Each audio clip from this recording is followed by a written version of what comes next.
Yes, my little YouTube family, how are we doing? So today I've got a little how-to video. It's a very basic video on installing underfloor heating.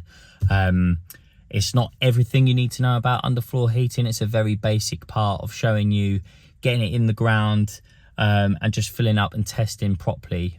Something that gets overlooked all the time. So I hope you enjoy it. Thanks for sticking with me. And if you've got any questions or whatever, just pop it in the comments and I'll try and get back to you. Thank you. Enjoy.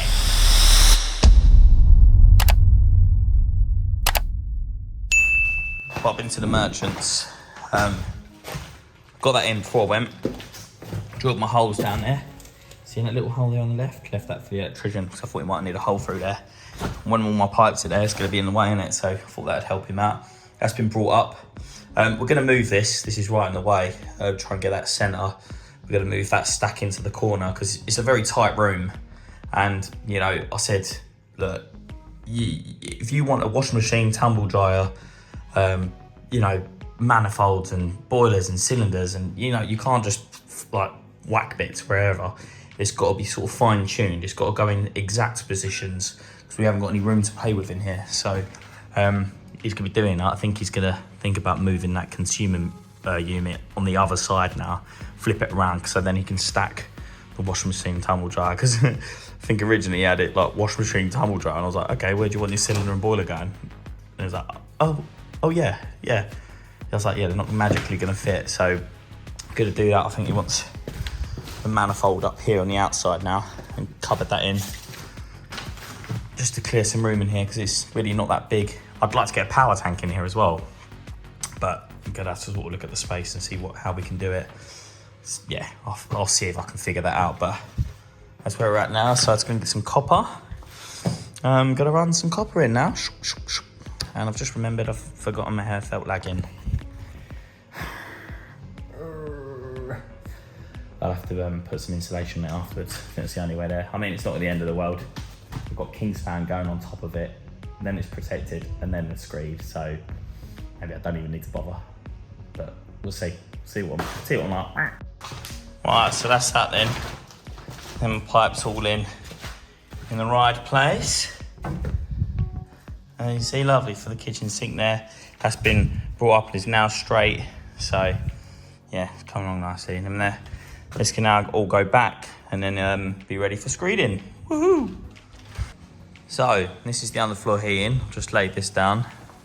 What I'm doing now is before we screed this, we want to flush it through and then get all the air out of the pipework. So to be fair, I had this round the other way around, but it doesn't matter for testing, it's fine. But when commissioning this, you really want to fill from the bottom, flush out from the top, but we are just filling and testing for the minute, so it's fine. So what I've got is connected hose up there onto this main, up there as you can see. So that's coming through, and now that fills in through here. There's a little drain cock on there, as you can see. So it's filling through. Now what I'm doing, I'm just doing one loop at a time. So yeah, I've filled up and tested. I've filled up and tested this one. So I'll shut that down. I'm going to do this one and turn this off. Feel it restricting there. So what I'm going to do this next loop. Like so, that's loose. Open this up.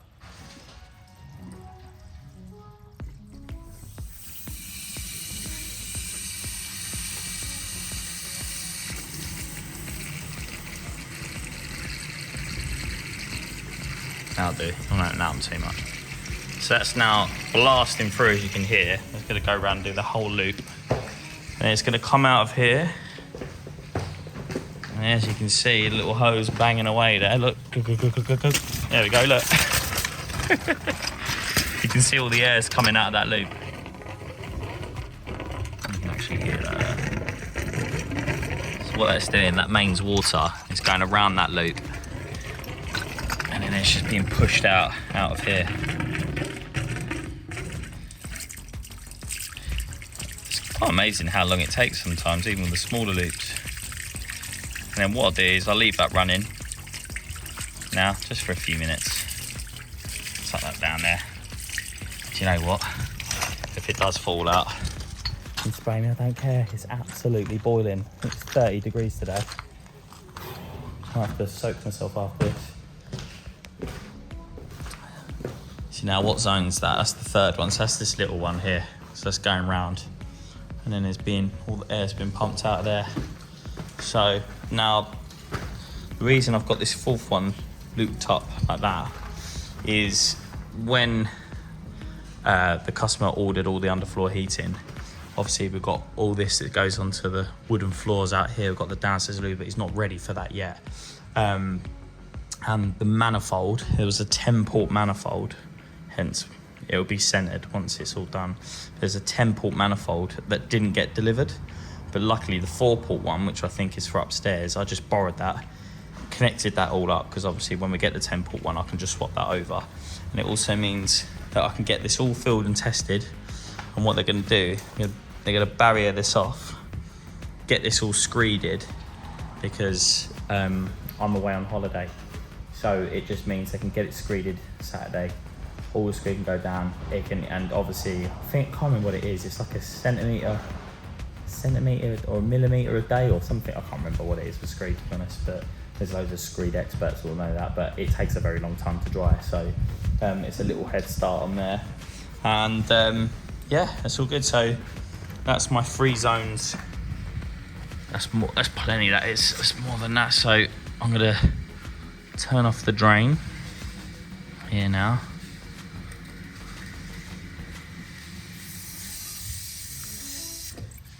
Bush.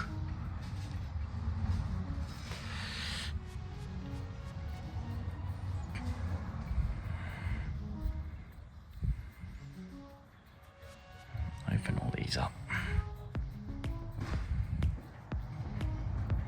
Open all these up. Just loose like that.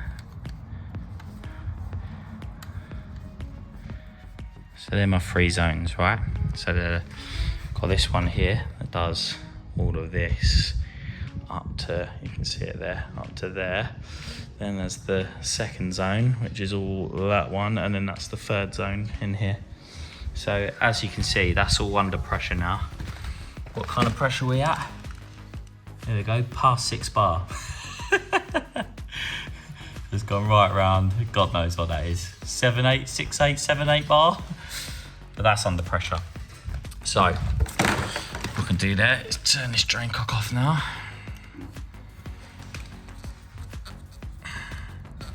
Lock that pressure in there.